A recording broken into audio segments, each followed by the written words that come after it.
Hello, Bacho. Let's read this question. So this question says a block of mass 1 kg is hanging vertically from a string of length 1 meter and mass per unit length is 0.001 kg per meter. A small pulse is generated at its lower end. The pulse reaches the top end in approximately कितने time पर आपकी pulse क्या करिए reach करिए यह बताना है, ठीक है। तो चलिए बच्चों इस क्वेश्चन को स्टार्ट करते हैं। तो देखिए बच्चों यहाँ पर ना आपकी बेसिकली वेव जनरेट हो रही है। क्या हो रही है? वेव जनरेट हो रही है। फिर लोअर एंड से कहाँ पर जा रही है? आपकी अपर एंड पे जा रही है। और हमसे पूछा है कि कितना टाइम इसको लगेगा, ठीक है। तो इसको कितना टाइम लगेगा ये कैलकुलेट करके बताना है। तो देखिए बच्चों इस क्वेश्चन का की कॉन्सेप्ट आप क्या लिख सकते हैं? वेव लिख सकते हैं, ठीक है। या फिर स्पीड ऑफ वेव लिख लीजिए। क्या लिख लीजिए? आपका speed of wave. This would be the key concept of this question, ठीक है। बच्चों देखिए स्पीड ऑफ वेव को हम कैसे डिफाइन करेंगे? ये हो जाएगा आपका स्पीड को हम देखते हैं v equal to under root T by nu, ठीक है। This is the standard formula. ठीक है, यहाँ पर आपकी टेंशन होती है जो कि स्ट्रिंग में टेंशन है। न्यू क्या होती है? न्यू होता है आपका लीनियर डेंसिटी या फिर इसको हम बोलते हैं मास पर यूनिट लेंथ। क्या बोलते हैं? मास पर यूनिट लेंथ। दोनों की वैल्यू क्वेश्चन में आपको गिवन कर रखी है। Block of mass 1 kg is hanging vertically from a string of length 1 meter and mass per unit length given कर रखी है 0.001 kg per meter।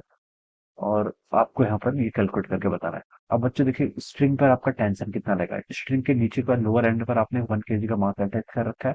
तो 1 g का फोर्स लगेगा डाउनवर्ड डायरेक्शन में, जो कितना होगा? आपका 10 न्यूटन के इक्वल होगा। तो मैं बता सकता हूँ जो ये स्ट्रिंग है आपकी, स्ट्रिंग पर देखिए आपका नीचे की तरफ 10 न्यूटन का फोर्स लग रहा है। तो यही क्या होगा? इस पर टेंशन होगी। दिस इज द टेंशन, ठीक है। तो टेंशन की वैल्यू आपकी 10 न्यूटन है।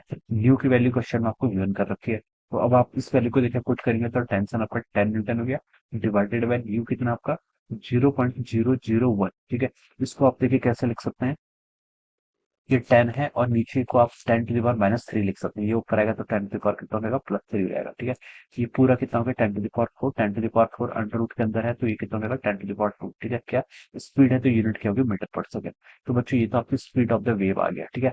अब हमसे पूछ रखा है the pulse reaches the top and in approximately. ये कितने टाइम में आपकी पल्स क्या पहुंचेगी? आपके अपर एंड पर पहुंचेगी। ये आपको यहाँ पर क्या बताना है? टाइम कैलकुलेट करके बताना है, ठीक है। अब देखिए टाइम किसके इक्वल होता है? टाइम होता है आपका डिस्टेंस डिवाइडेड बाय वेलोसिटी के इक्वल, ठीक है। और टाइम आपको यहाँ पर कैलकुलेट करके बताना है डिस्टेंस, ठीक है।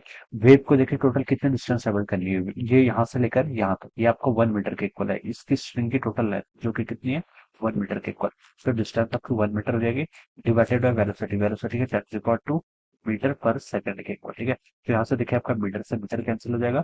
10 to the 1 divide by 10 to the power 2 करेंगे तो 0.01 के इक्वल हो जाएगा। पर सेकंड ऊपर जाएगा तो सिंपली सेकंड में कन्वर्ट हो जाएगा। तो 0.01 सेकंड इसका आंसर होना चाहिए। This would be the right answer, जो कि डी ऑप्शन से मैच कर रहा है। So D option will be right answer. So I hope you are understanding this concept. All the best and thank you for